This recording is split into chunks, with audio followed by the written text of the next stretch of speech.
We begin this series titled The Expanding Business of Insecurity with this opening quote by Sarah E. Olson in her book, Becoming One, A Story of Triumph over Dissociative Identity Order. Quote, being in a state of denial is a universally human response to situations which threaten to overwhelm. End of quote. The story of the war against terror, banditry, and brigandage, which has its vice grip on the Nigerian state, is one which has revealed weird dimensions about humans vis-a-vis personal interests, among others. In this series, we shall try to look at the strange dimension of this war against terror and the role certain persons have played in sustaining the war even while the state lives in denial.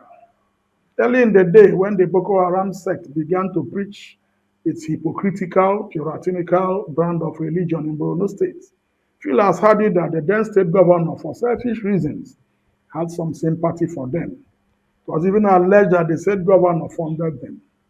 At the time, certain political groups dismissed the allegation and everyone moved on. But the sect didn't fizzle away. It expanded and worked stronger and stronger until it became what we witness today, a terror group that possesses entrenched interests with a varied supply chain. As time went on, more and more terror groups sprung up, mapping out geographical domains to control. However, what the Nigerian state did was to live in denial of the political interests involved in keeping these groups oiled and what these interests benefited in keeping the war on. In other words, the business side of the war.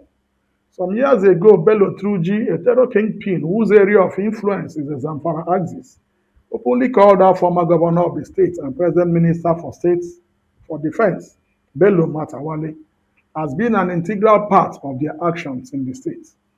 He narrated that the governor hosted and paid the death merchants on several occasions in the government house at Damaturu.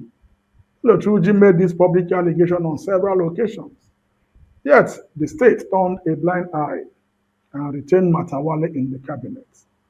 Before Belotruji came out to speak, an APC chieftain, Abubakar Kawu Baraje, during a celebration in his honor, stated matter-of-factly that it was the APC that brought in Fulani terrorists into Nigeria at the twilight of the Jonathan regime to use them to prosecute the 2015 elections.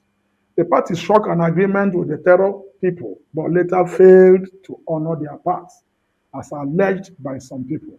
While others said that after the elections, the mercenaries refused to go back to where they came from. Beyond these viral stories, there are many less conspicuous stories that support the fact that the intractability of the war against terror has been largely occasioned by persons in government who see the war as a business venture and therefore will want it to continue. Stay with us as we find out more on this in the next part. Our socials are very fast and are available and you can always follow us. You can like, comment, and share.